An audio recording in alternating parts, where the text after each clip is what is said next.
Okay, welcome everybody. It's Marcus Schubert. Welcome to the Diamond Training 29 Leadership Principles. Before we get started, I really want to share my vision with you, because ultimately our job is to, number one, become a leader so that then we can lead other people. As we start to develop our leadership capacity, then we can actually start to create a movement of people who can actually empower others. So I'd like to paint a vision for the future. Imagine it's 5 years from now, and together we've created something which will last for decades and decades to come. It's a global movement of people helping people, people becoming free while we all become healthier, more beautiful and more empowered. We empower people to empower other people. Our job is not just to teach people to be successful, but it is to teach people how to teach others to be successful.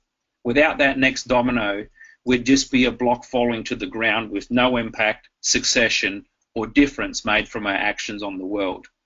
The culture and environment of our team inspires people to do the right thing, to be honest, helpful, happy, and grateful. This movement has become so successful. We've not only become the #1 direct selling company in Australia, but the #1 network marketing company in the world. We are now a $10 billion company. We continue to grow and we continue to make history. Now, these 29 leadership principles were not developed by myself. They were developed by one of my mentors, Tim Sales, who I first learnt about through a great presentation he put together, a video called Brilliant Compensation, and then later a tool called the Professional Inviter. So the first leadership principle is that leaders do not wait until they get a large group of people before they become a leader. Because ultimately, you'll never get a large group if you're waiting to be a leader first. People need to see that you're going somewhere before they'll follow you. Leaders select themselves by taking action and by taking responsibility. Leaders handle problems and they make strong decisions, and then they take action. The second principle is that leaders arrive early at events and reserve seats in the front row for their group. This is really important because that's where the action happens. I've found there's very rarely more than 2 leaders in any room. You see a room full of people, they sit there and they look like a passenger. They're not controlling the room. They're not introducing their guest to the speaker. They're not looking around to see if they need to handle the lights or the display, looking around how to take control of that environment. Once a person gets to a certain level of success, they often stop doing those simple leadership things because of ego. They think, well, I'm the leader now. I don't have to go and set up the display. I don't have to do the little things that got me there. And that is absolutely a mistake. So if you remain humble and hungry, the world is absolutely yours. Leadership principle number 3, a true leader realizes there's a difference between being a leader and being a leader of people. Now, I love this saying that says, if you think you're a leader but no one is following you, you're just taking a walk. So have a look around, see who's following you. And reality is that all leaders have a high degree of certainty about where they are going. They don't always know exactly how they're going to get there, but they're absolutely rock solid, determined and focused and laser locked in on where they are going. Most people in life do not have a high degree of certainty around where they are going in life. So when they come across somebody like you, who knows exactly where they're going and why they are going there, they will follow you. People have followed people throughout history because they were absolutely clear about what their destination was. Principle number 4 is leaders build morale. Now, this is an important one as well, because in network marketing, it can work under many conditions, but it works best when people feel like they're part of a winning team. It's easier to win when everybody's happy, they're celebrating success, because you feel like that just because you are part of that winning team, you have a higher chance of success yourself. And because you believe that, you go out and take action that you may have never taken if you feel like that you were on a losing team or you were fighting a losing battle. Leadership principle number 5 is leaders have an impeccable appearance, even in jeans. So this doesn't mean you have to go out and buy a $1,000 suit or a $1,000 dress and jewelry. It just means that when you turn up, people should be able to see that you are treating your business seriously by how you are representing yourself. This is really important. You see some people walk into the room and they have a presence because of how they've actually put themselves together. It's not just what they're wearing, it's how they hold themselves. And this is something that really doesn't cost anything other than having that presence of mind. Principle number 6 is leaders appear organized. So what this means is like the ducks cruising smoothly across the water, and no one sees or knows how radical and out of control their feet are pedaling underneath the surface. I remember one lady who was probably one of the best students I've ever had that I've coached in the industry. She came from a party clan background, and she told a story about how she was driving down to Geelong to do a party one day, and on the way there, she found out her mother had passed away. Now, 99.9% of people would have turned that car around, would have driven back to Melbourne, they would have broke down, they would have cancelled the party that she'd committed to going to do. But she was a professional, and she had a moment and she thought, well, whether I go and do this presentation or not, there's nothing I can do now. I'm going to fulfill my commitment. I'm going to be a professional. I'm going to put my business hat on when I reach that lady's door. I'm going to go in and I'm going to do a great presentation like I always do. And afterwards, I can fall on a heap. I can cry my way all the way back to Melbourne. And that's what she did. And this is what separates leaders from the pack, is because no matter what's going on in your life, in the background, what type of a phone call you had before you turned up to the meeting, how many people said they were going to be at the meeting and didn't turn up, they don't talk about things that are not relevant to what's in front of them right there and then. If you have that ability to separate and be professional in the moment, it can absolutely make you a fortune. Principle number 7 are leaders of people treat their people with respect. Now, what this means is that we respect and have a good opinion of other people's character or ideas. We're interested in people, their ideas, their complaints, their fears, their success, and also we're interested in them. Principle number 8 is leaders find or develop 5 top producers. Now, sometimes we can recruit somebody into the business and they're a natural leadership personality. They don't really need to be told how to do things. They just need to be told what to do and point them in the right direction. The other leaders are people who grow within the business. They're not a leader when they start, but because they're prepared to be coached, they take action and they get involved in personal development, they grow themselves as they grow their business. So devote yourself to these people. Find 3 qualities that you like in each person. Help them to focus on productive activities.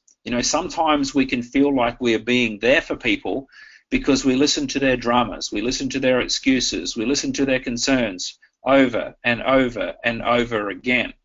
Our job is to help them to grow, not to sit in the same place. We want to encourage them to do leadership activities.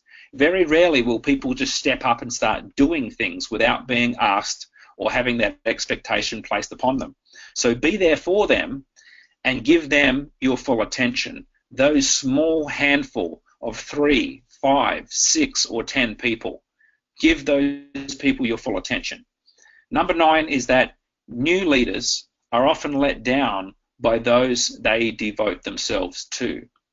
So what this means is because you've selected the wrong person to devote yourself to. Now, unfortunately, this takes a bit of experience, before you can get good at choosing character. Track record, looking at someone's background is really where we need to look. What is this person been doing with their time? Have they been committed to anything in their past? Or have they just jumped from job to job to job, relationship to relationship to relationship? I've been in this company, that company, 15 different companies in the last 10 years, and they've not been committed and stuck the course with anything in time.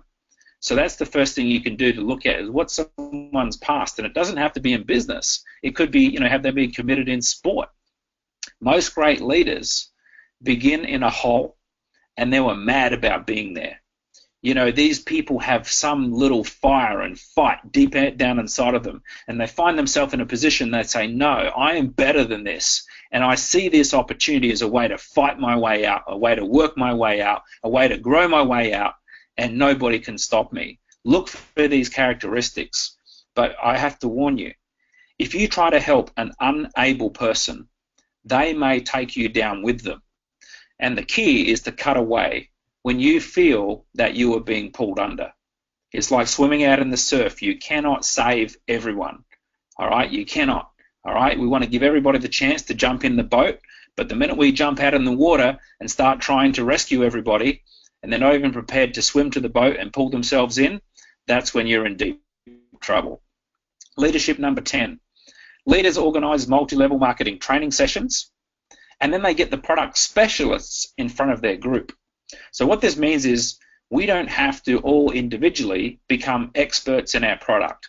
That's not our job, because whether it's in person, on a conference call, on an audio, or on a video, we can find people who are already experts in the different product genres that we offer. And we can put those people in a recording, we can put them in front of an event, we can put them on a conference call or a webinar, and then their natural skills, talent, and education can be exposed to the whole organization. So our job is to facilitate those specialists getting exposed to the masses. Because when the masses get exposed to this information, it raises their level of belief in our products. Number 11, leaders always give back more. So let's say, for example, there's a mess up in processing a distributor's application form or their order. And the distributor rings up and says, oh, listen, I haven't received my order. Now, what you could do is get the distributor on the phone with customer service and help to get that situation handled. Or, unfortunately, what some people do is, oh, no, that's terrible. Let me ring customer service for you. I'll find out what's happening and I'll get back to you. Now, both ways seem like you're helping the new distributor, but only one way is actually helping that distributor to grow. In other words, if you go off and run off and handle everything and ring customer service and then get back to them, next time they've got a problem, guess what they're going to do? They're going to ring you, and then they'll ring you, and then they'll ring you. Every time there's a problem, they will ring you to solve it. Whereas if you say to them, let me put you on the phone to customer service, you've shown them the activity, all right? Because now you're teaching them where to go to handle customer service type problems. So that personal touch in the beginning will go a long way, but remember, we're here to empower people, not to do things for them. Principle number 12, leaders climb the ladder. They find out who the decision makers are and they get to know them, but they never bug them. So this is positioning yourself so that opportunity can see you. All right. So this is different from you seeking opportunity. So if you're putting yourself in a position where you're visible, suddenly you find yourself speaking at meetings, events, and even at the company convention. So was it luck, or did you position yourself in the right way? Let me give you an example. We just come off the back of our Australia, New Zealand, Fiji convention down in Sydney, and there were 20 people who went on stage, 19 of which who wouldn't have otherwise been on stage because their rank didn't provide them that opportunity.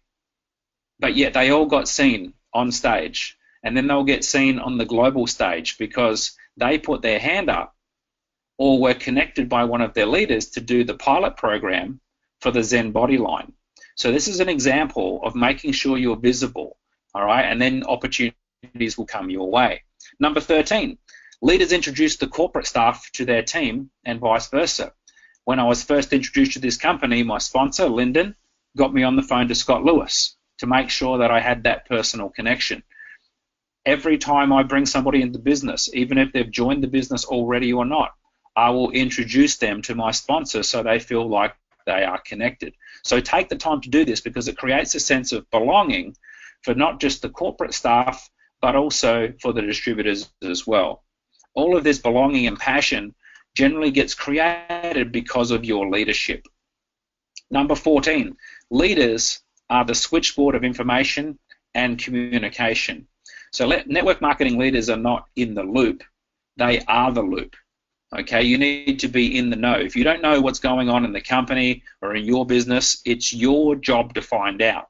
Sitting back and say, well, nobody told me, it's not good enough, because you're handing over responsibility for your business, your success, your future to somebody else, and you're trying to point the blame game and make it somebody else's fault that you didn't know what was going on in your business.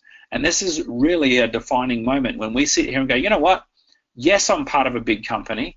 Yes, I'm part of somebody else's business, but at the end of the day, it's my business, so it's my responsibility to know what's going on where. Number 15, leaders can always be reached by text, email, Facebook Messenger, or by phone. All right, it is absolutely critical. If you go missing, you deactivate your Facebook every 5 minutes when you've got something going on in your personal life, or you don't take phone calls because you're watching your favorite TV program, you know what? Leaders will routinely respond in a reasonable time frame, okay? If that's not a possibility, if they're traveling or there's some reason they're out of contact for a number of days, they will record a message on their phone that will indicate they're not going to be contactable until this particular time, and usually they'll suggest an alternate contact person. So this does not mean, as a leader, that we are on call 24/7. I am absolutely not. I remember in my early days in the industry, I would jump out of bed every single time the phone called. A phone call came through, every time the phone rang, and it took me a long time to learn that, hey, I am not an emergency doctor on call 24/7. I wanted to be in control of my business. So what most professionals do and most leaders do is they will schedule times for phone calls, they will schedule specific times for meetings and events. We all have a diary or a calendar. If you don't have one, or if you're not using it, get one and start using it. To be a professional, you have an appointment-based business. Yes, people within my team can call me anytime they want, but they know if I don't answer the phone, it means I'm busy or I'm doing something else, and I'll get back to them in a reasonable time period. But if it's something important, people within my team know that they will schedule a time to talk, or schedule a time for a three-way phone call or a coaching call. So every single day I've got times put aside where I know that these individuals have my 100% attention. So that is what is going to help you to feel like you're in control of your business. Number 16, leaders never expose weakness and fear to their organization. You know, the leader must always maintain their certainty about the business opportunity and the training system. Because, you know, if you've got fears or doubts about the company, the training, you need to get over them or get out of the way. Because, you know what, if you need to do that, get on an airplane and fly to the company head office and get your concerns handled and come back rock solid for your group, and then they'll follow you. You know, it really isn't a big commitment if you're going to see your future in this company. The minute you start sharing your little concerns and uncertainties, first of all, your team's going to be so relieved that you're human, because they're feeling some of the same things. So they'll go, this is all great, I'm so glad you said that.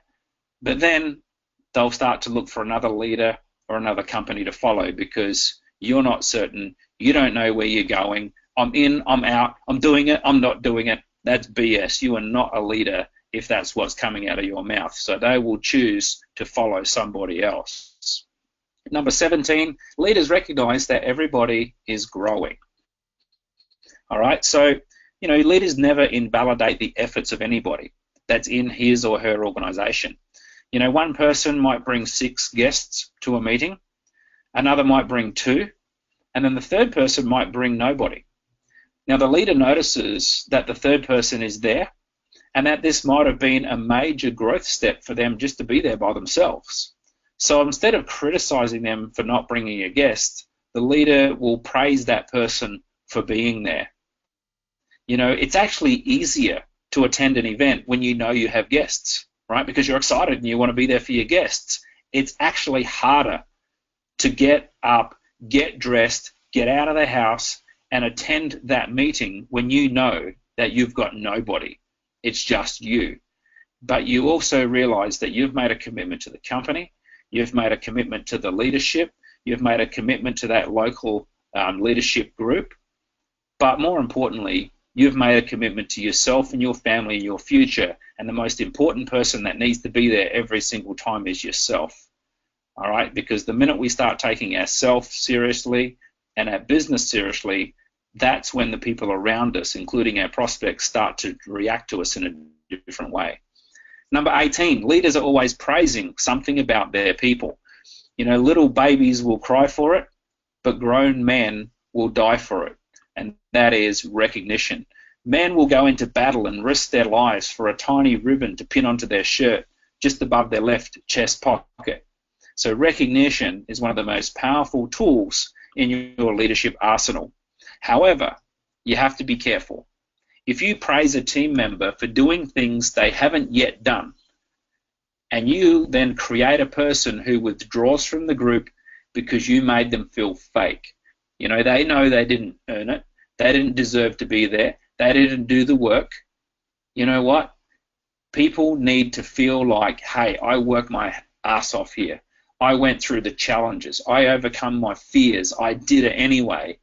And the reward of making these special situations is actually more reward for some people, oftentimes, than the money itself. Number 19, leaders give credit where credit is due. Classic example, for example, if I started this presentation and I said this was all my content, I wouldn't be giving credit to Tim Sales, who came up with these 29 leadership principles. So appreciate Tim for lending his knowledge for this. Number 20, leaders are up to speed on technology. And this is an interesting one in today's world because probably not as much as I used to, but you know, I come across people who go, oh, I'm not really good on that Facebook. Oh, I'm not good on the computer. Oh, I don't understand how to do this, I understand how to do that. Well, that's cool, no problem. There was no prerequisite that said you needed to know how to do any of that to join network marketing. However, if you want to become a leader and stack the odds in your favor to become successful within the industry, then you need to go learn certain things. All right, yes, there's definitely examples of people who don't know how to use a computer and they succeed, but they are so rare. You know, if you want to stack the odds in your favor, go and learn how to do the things that you don't know how to do. A leader uses and teaches new technologies to their organization, but only if it truly works. Because, you know, the flip side is true as well. Some people are so enamored with technology that every time there's a new bang, widget, gidget, fadget, or widget, the leaders are out going, oh, do this, do that.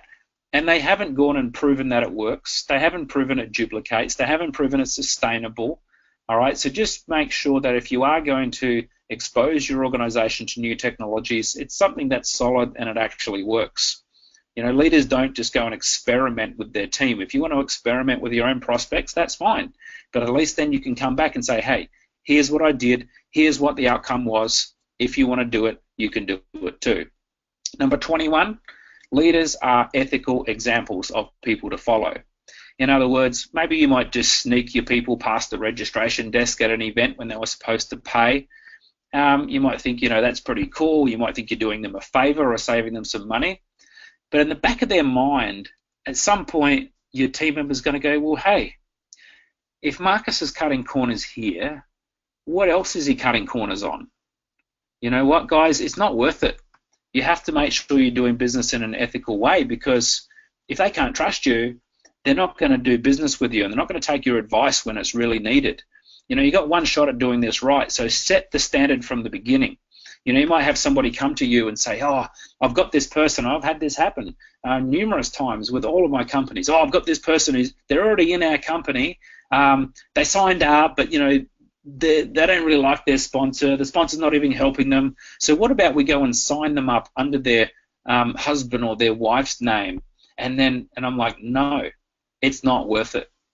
This person hasn't even proven to be successful. If they want to get involved with me or with you, they need to follow the company policy, which means they need to resign. They need to sit out and be inactive for a minimum of 6 months, and then they can rejoin. Guys, it is not worth losing your reputation and your business for somebody who's just talking and saying, you know what, and they're already complaining. Oh, my sponsor doesn't help me. They didn't do this. They didn't do that. They're already pointing the finger. All right, so you just got to be very careful that you're not wined and dined into doing the wrong thing by thinking that you're helping somebody. Number 22, leaders create alliances with needed national and international groups. All right, so that doesn't mean that we run around and we just have to run around and start trying to collaborate with everybody and anybody. But when it's appropriate, like at a company or a corporate event, or if it's a local group, we work together with other leaders in other groups. This ensures the organization has support and representation.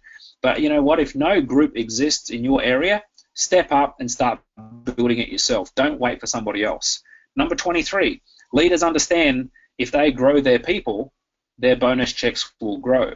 So focus on the growth of your people and your bonus check will take care of itself.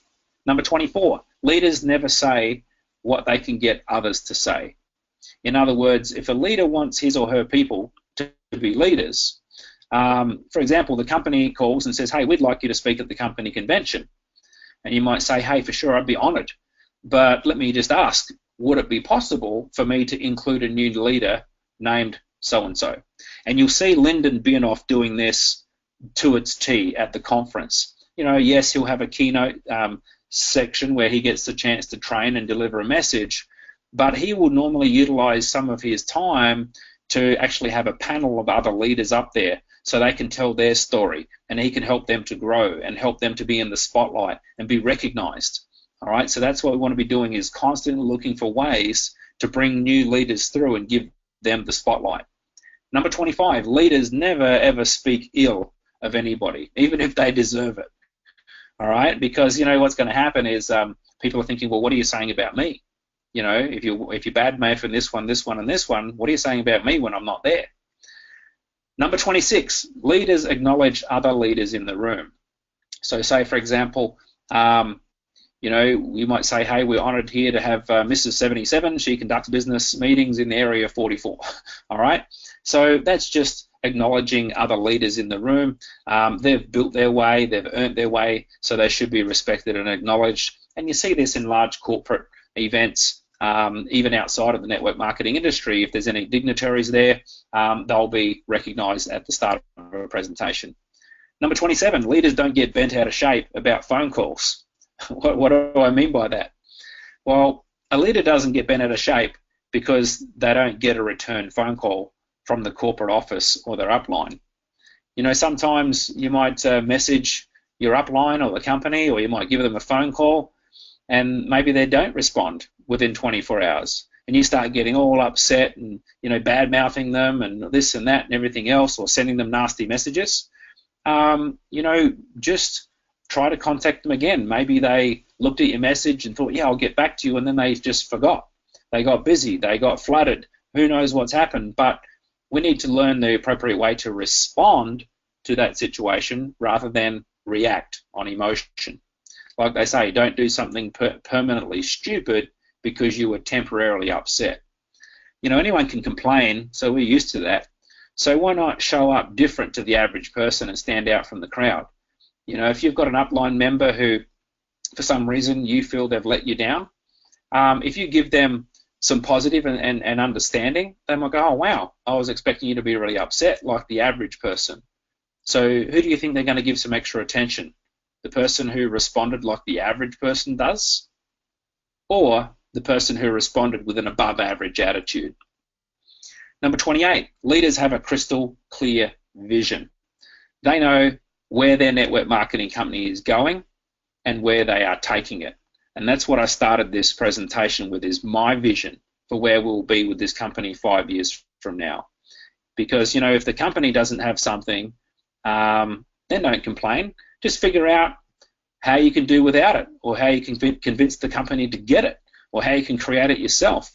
Like Susan Lan in Sydney, you know, one of the diamonds in this company. When she got started, she didn't have marketing materials in Chinese, so she just went out and created them. She could have said, oh, this company's no good, this company's not professional, this company's too slow. She could have come up with 1,000 reasons why she was in the wrong place at the right time, instead of making it that she was in the right place at the right time by being the right person. And number 29, a leader will do at least one item on this list every single day. This business and being a leader is about being consistent. Every single day we can become 1% better, because as we grow, our business will grow. So with that, thanks very much, everyone. Understand that it's our job to be consistent. We focus on mastering the basics. We solve problems. We keep learning. We keep moving forward. And we always strive to grow as a person and as a leader. So thanks, everybody. I hope that's been helpful. Looking forward to working with you guys. Congratulations on being here. You don't have to be here. This is a volunteer army. And let's move forward and make this the #1 network marketing company in the world.